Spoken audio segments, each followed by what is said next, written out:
কি অপরূপ দৃশ্য!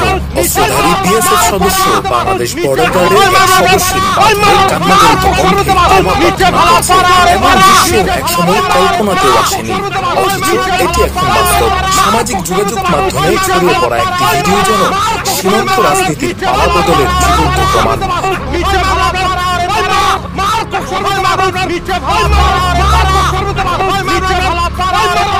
দীর্ঘ 15 বছর ধরে বাংলাদেশ ভারত সীমান্তে দাপট দেখিয়ে আসছিল ভারতীয় সীমান্তরক্ষী বাহিনী বিএসএফ। নিজেদের একচ্ছত্র কর্তৃত্ব বজায় রাখতে নানা সময় বাংলাদেশের কৃষক ও সীমান্তবাসীদের উপর চালিয়েছে নিপীড়ন, কখনো গুলি, কখনো অপহরণ, কখনো নির্যাতন। তবে 2024 সালের 5ই আগস্ট বাংলাদেশ ফ্যাসিবাদী সরকারের পতনের পর বদলে যায় দৃশ্যপট। সীমান্তে বুক টিকিয়ে দাঁড়ায় বিজেপি। বীর দেখানোর যুগ শেষ। সাম্প্রতিক এই ঘটনাটি সেই বদলে যাওয়া বাস্তবতারই প্রতিচ্ছবি।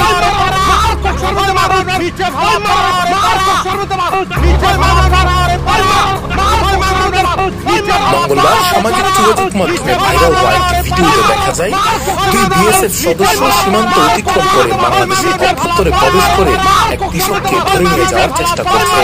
তবে দ্রুত ঘটনাস্থলে পৌঁছায় বিজেপির একটি দল। হাতে নাতে ধরা পড়ে বিএসএফ সদস্যরা। আর এরপরই দৃশ্যটি ঘটে। বিজেপির পা জড়িয়ে ধরে ক্ষমা চাইতে থাকে ভারতীয় সেনারা।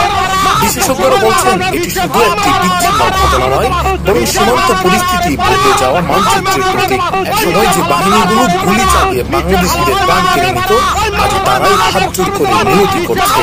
বিজেপির সহিংসতায় বিএসএফ সদস্যদের আটক করে যথাযথ কূটনৈতিক প্রক্রিয়ায় নিজ দেশের কাছে হস্তান্তর করা হয়। এই ঘটনার মাত্র 2 মাস আগেই 15 ফেব্রুয়ারি কুড়িগ্রামের ফুলবাড়ী সীমান্তে বিএসএফ এর সদস্যরা বাংলাদেশের ভূখণ্ডে প্রবেশ করে 5 জন কৃষককে মারধর করে। এর প্রতিবাদে বিজেপি কঠোর অবস্থান নেয়। সীমান্তের এই পালাবদল অনেক কিছু বলে দেয়। শুধু ক্ষমা চাওয়ার দৃশ্য নয়, এটি বিজেপির সুনিপুণ দায়িত্বশীলতা ও দেশের সার্বভৌমত্ব রক্ষায় তাদের আকস্মিক অবস্থানের বহিঃপ্রকাশ।